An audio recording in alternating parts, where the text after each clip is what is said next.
Okay, the drugs. The reason I added this prologue yesterday to my talk is because of this article I saw in San Francisco Chronicle Thursday. And my wife Terry, the reason I even looked it up, she heard it on the radio. They're recruiting people in San Francisco, University of California, San Francisco, and the San Francisco Department of Health. And it speaks for itself. They're recruiting dark-haired, HIV-negative men and women to take an antiretroviral drug. It's a nucleoside analog. And the purpose is to see if HIV-negative people benefit from taking the anti-HIV drugs. Another purpose is to measure ARVs in the hair to see if people are complying with their ARV drug regimens. So that's very sinister, and this is a good prologue. The reason why they want dark hair is apparently that the dark pigment, the drugs stick to it better, so they can quantify it better. So if anybody wants to volunteer for this program, get right away. There it is. What about pay here? I think we're safe. My friend Sam Schlongo taught me some Zulu. Iedzink iyanituka, isizwe siyatukwa. Roughly, it translates into AIDS Incorporated has turned the people into jackasses. There are two AIDS epidemics, which we've heard about already, one for the rich and another for the poor. If you happen to live in the USA and you come down with any of these diseases here and this one non-disease, which we'll have more to talk about in a little bit, and you have antibodies to HIV, the CDC says you are an AIDS case in the United States. Also, as we've heard previously, if you live in Africa, you have a different definition of AIDS, the so-called Bangui definition of AIDS, where the diseases of poverty and malnutrition are mixed together, such as fever, diarrhea, persistent cough, weight loss, and TB, a combination of those, and you can be an AIDS case.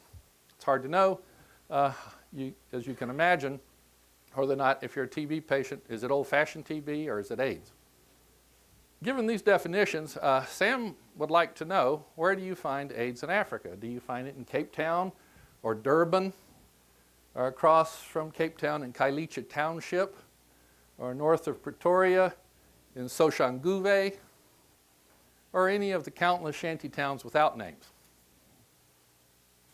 Medunsa is the largest teaching hospital in southern Africa. This is where Sam worked, and I spent 15 months from March 2005 to July 2006. Medunsa represents anomaly 1. The occupancy rate there is typically 40 to 60%, and there's no AIDS ward. The government is reducing Medunsa in half, cutting it in half to more efficiently realize the occupancy rate of 40 to 60%. Now there is an AIDS ward there, not an AIDS ward, an ARV clinic. It's that tiny little building in that yellow circle. Here's that ARV clinic, and ironically, it was located across the parking lot from Sam's office. Now here's anomaly 2. South Africa is said to have more AIDS than any other country, yet this ARV clinic is closed half the time. One day when it was opened, I went in and took this picture. 2/3 of the people that show up at this little clinic are family and friends. They accompany the sick person. Now, there's no obvious sick person in this particular picture. I have seen really sick people rolled in wheelchairs and carried in there, and the vast majority of people that are there are the ones helping them in out of the transport and in there. But they're not lined up. It's not a waiting list to get in there. You can go, anytime. In fact, like I said, it's closed half the time. I attended the second South African AIDS conference in Durban in July 2005, and I came across this very interesting thing. When I was strolling down the aisles, the poster aisles, I saw this, a study of 25 of the largest companies in South Africa with ARV programs for at least 2 years and employing a total of 750,000 people, reported that fewer than 1% of the employees that qualified chose to take the antiretroviral drugs, participate in the program. more than 99% of the people chose not to take the antiretroviral drugs. And the authors concluded South Africans are slow on the uptake. Now, South Africans have a much more efficient communication system than the internet. They actually talk to each other. They know what's going on, and they spread the word, and it's very, very efficient. And I laid my hands on this article, The Ugly Side of ARVs. It was published in Nairobi in November of 2005. And here's some quotes from this article. Seen as the key intervention in prolonging the lives of those infected with HIV, antiretroviral drugs are now turning out to be lethal. Doctors tell stories of witnessing patients lose lives as they failed to triumph over life-threatening ARV side effects. These side effects become deadly if those dispensing the drugs lack the skills to diagnose them in time. Although this is the reality, some of the doctors do not want to speak openly about it for fear of creating panic. Life-threatening side effects occasioned by the ARVs was lined up for discussions at the upcoming International Conference on AIDS and STDs in Africa that was to be held in Abuja, Nigeria that December. I was never able to find any proceedings from that conference because I was curious to see what they actually talked about. It's important to realize that prescription drugs are dangerous materials. Every year, prescription drugs used properly kill 100,000 and injure over 2 million Americans, making these reactions between the fourth and sixth leading cause of death in the United States. The Centers for Disease Control tell us that 96% of HIV-positive Americans are taking antiretroviral drugs. Now, the antiretroviral drugs, the anti-HIV drugs, are far more toxic than your average prescription drug. Severe hepatitis has been reported with all of the currently available classes of antiretroviral drugs, in other words, all of them. So it's not surprising then that liver failure has become the leading cause of death among HIV-positive Americans. And liver failure is not one of those AIDS-defining diseases that the CDC is putting that long list. AZT was the first ARV. It's a nucleoside analog. Peter Duesberg here ordered a bottle of AZT from Sigma Chemical Company, and you see this little Jolly Roger up here that's on the label, and the warning label reads, toxic by inhalation in contact with skin and if swallowed. Target organs, blood, bone marrow. If you feel unwell, seek medical advice. Show the label where possible. Wear suitable protective clothing. Now, if you're HIV positive, your AZT comes in a bottle that looks like this. No skull and crossbones, no warning to wear suitable protective clothing, etc., etc. The nucleoside analogs are the backbone of the ARVs. They're still the backbone. Usually two of these guys are in the combination that people take. They were developed in the 1960s as cancer chemotherapy. They are cytotoxic, which means they're cell poisons. They're designed to kill dividing cells. AZT was never used as cancer chemo because it was too toxic. Therapeutic index was just too narrow. The therapeutic value and the toxic value were so close that they didn't use it for chemotherapy. A doctor who prescribes nucleoside analogs for life to a cancer patient would be guilty of malpractice and probably lose his license. But if you're HIV positive or have a Bangui disease, the standard of care is to treat you with these drugs for life. Here's just a short list of some of the diseases, including death, that are caused by the antiretroviral drugs. These on the left include AIDS-defining diseases, immunodeficiency, leukopenia, fever, and so on and so forth. And over here we have other diseases that are not on the CDC's AIDS-defining list, and then there's the hepatitis that we're talking about, which kills a lot of HIV-positive Americans and other people as well. So you might ask, given all those bad things about the antiretroviral drugs, aren't the HIV drugs worth the risk? There is not a trace of scientific clinical evidence that the antiretroviral drugs save lives. How do we know this? Well, the drug companies tell us. The prescription information that comes with Glaxo's Xiagen, for example, says this. You can lay your hands on it and you'll find this in there. At this time, there is no evidence that Xiagen will help you live longer or have fewer of the medical problems associated with HIV and AIDS. Merck's protease inhibitor Crixivan is no more encouraging. It says it is not yet known whether Crixivan will extend your life or reduce your chances of getting other illnesses associated with HIV. Boehringer Ingelheim's Viramune, which Africans know better as nevirapine, says this: at present, there are no results from controlled clinical trials evaluating the effects of Viramune on the incidence of opportunistic infections or survival. And then we have Glaxo's Combivir, which is a mixture of two antiretroviral drugs, and it says there have been no clinical trials conducted with Combivir. Believe me, I was in the pharmaceutical industry for a long time. If there was even a shred of evidence that these things would promote life or improve the quality of life, they would be plastering that everywhere. They would not have that in here. Okay. AIDS peaked in the USA years before the availability of so-called highly active antiretroviral therapy became available. This is the Centers for Disease Control data.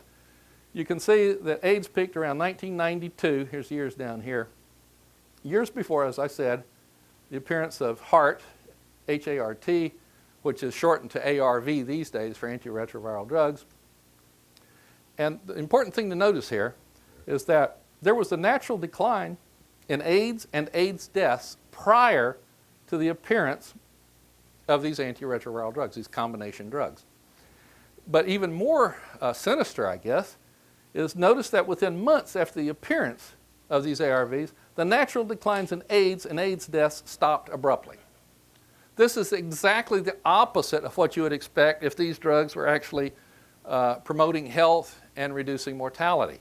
In fact, the CDC's own data makes a strong case for the fact that the antiretroviral drugs are very dangerous things. They're causing AIDS and killing people.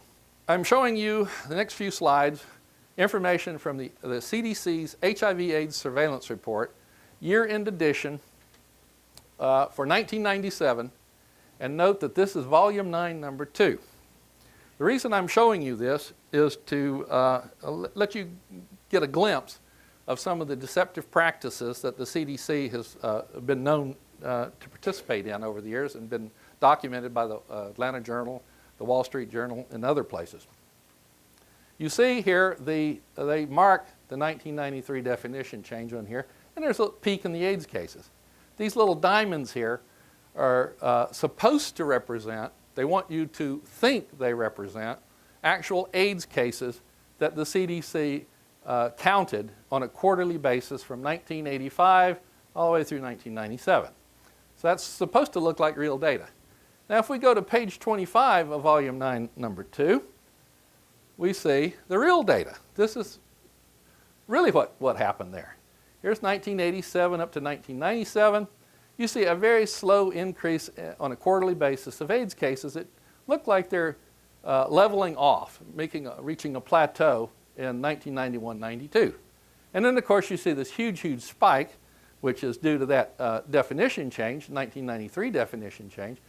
And from the last quarter of 1992 to the first quarter of 93, there was a threefold increase in AIDS cases. But even with that boost, with this 1993 definition change, there was a dramatic drop in the number of AIDS cases on the order of months here.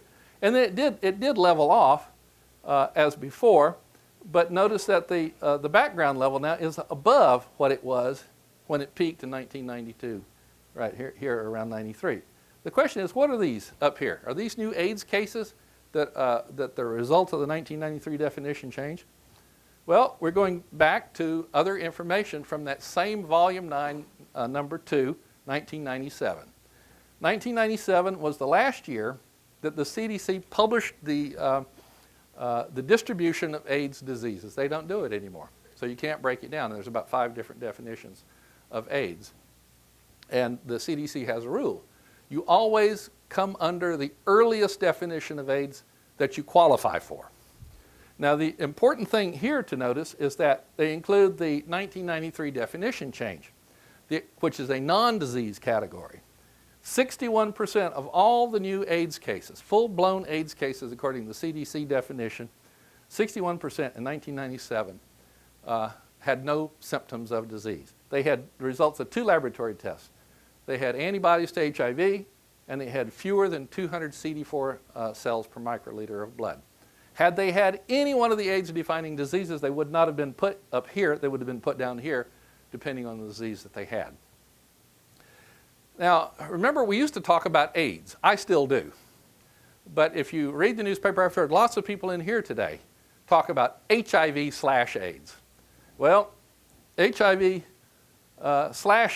was concocted to conceal the fact that since 1993, well over half of all new AIDS cases are disease-free.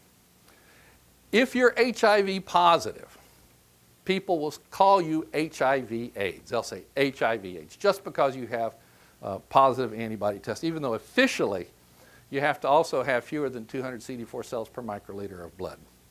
But you can see how you can play games with these things. To hide the fact that the ARVs cause disease and death, they came up with a new disease, immune reconstitution syndrome, or IRS. IRS, by definition, only appears shortly after you start taking antiretroviral drugs. That's the definition, one of the definitions of IRS. Recall that if you have any of these diseases right here, Kaposi sarcoma, TB, cryptococcus, and so on and so forth, and you have antibodies to HIV, you're an old-fashioned AIDS case. Now, interestingly, if you come down with the exact same diseases, absolutely the exact same diseases, but they only show up after you start taking antiretroviral drugs, you're no longer suffering from acquired immune deficiency syndrome. You are suffering from acquired immune reconstitution syndrome. In other words, you get these diseases from a depressed immune system. You get the exact same diseases from an improved or recovering immune system. So if you're HIV positive, you can't win. You know, there's no way. It's a rigged game. So if you think this is perplexing, you're not alone. Bill Powderly in Dublin asked, what is one to make of the long list of AIDS-defining diseases cropping up shortly after a person starts taking the antiretroviral drugs? Is it immune reconstitution syndrome, AIDS, drug toxicity, a new disease process? What's a doctor to do? Stop or continue the ARVs? Stop or change opportunistic infection therapy? Add immunosuppressives? You can see it's very, very difficult to do when the diseases are identically the same. Here is the latest list, compilation of the diseases that identify IRS, or immune reconstitution disease. And for those of us who've looked at the CDC's HIV/AIDS surveillance reports over the years, you see this list, you say, my God, that's AIDS. Here is just a short list from, I have a huge, huge list. Immune reconstitution syndrome is a massive problem, absolutely massive. There's whole conferences devoted to it. I do PubMed searches almost daily. And almost daily, there's at least one or two papers on immune reconstitution syndrome. There's hundreds of these things. And here I've just put down here some from 2008 up to just very recent. Typically what you see in papers that talk about immune reconstitution syndrome, they say 25 to 30% of people who start taking the antiretroviral drugs come down with an AIDS-defining disease within weeks of taking the drugs. Now, there's this one at the very top. Now, you see these percentages here, though. I mean, up to 50%, 66%. You know, those are major fractions of a population of people taking these antiretroviral drugs that come down with these AIDS-defining diseases. Now, this one here, I got just the other day. It's brand new, doesn't even have page numbers yet. It was a study conducted in Mozambique where 12% of the people who started taking the antiretroviral drugs came down with Kaposi sarcoma within 14 weeks after they started taking the drugs. Just Kaposi sarcoma. That's only one of the diseases. So that's an astounding thing. I mean, that beats poppers.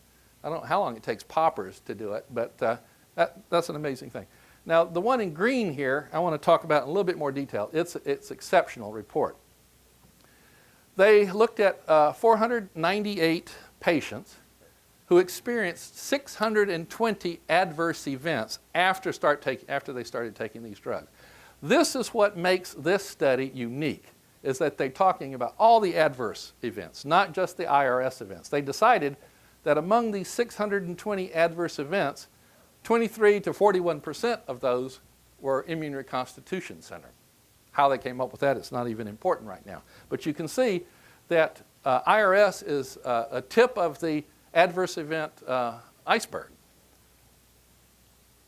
They use this data to come up with the sixth definition of IRS. They keep coming up with new ones all the time. I think there's only 5 definitions of AIDS. Now we've got at least 6 IRS and counting. And don't worry about this details. This is gobbledygook right here. It's just a lot. It looks like it's, you know, my God, I'm supposed to remember this. I'm supposed to be able to use this to sort out what IRS is. Well, it takes a lot of work to avoid recognizing the obvious. That immune reconstitution syndrome is drug-induced AIDS. That's what it is. That's why they have to go to all this trouble here, all these different definitions, to do everything they can to make IRS a separate entity from AIDS. As I said before, the communication system in Africa is very, very good. People know what's going on. And they see what's happening to themselves and their neighbors, and they spread it like wildfire, the information. The Treatment Action Campaign in South Africa realized they had to do a bit of damage control because of what people are seeing with their own eyes. So they put these words in this young man's mouth. I got sick with TB after starting ARV treatment because the TB was sleeping in my body took a chance to wake up as my immune system began to recover. I mean, if you buy that, you know, TB is when your immune system goes down. Now he's saying TB is coming back because my immune system is recovering. I don't know how many people buy that, but that's what they're putting out there. And I'll conclude with this. It has never been shown that adults or children or fetuses in the womb taking the antiretroviral drugs live longer or at least better lives than a similar group of people not taking the drugs. On the other hand, there is ample evidence that the ARVs cause AIDS-defining diseases and death. And that is it. Thank you.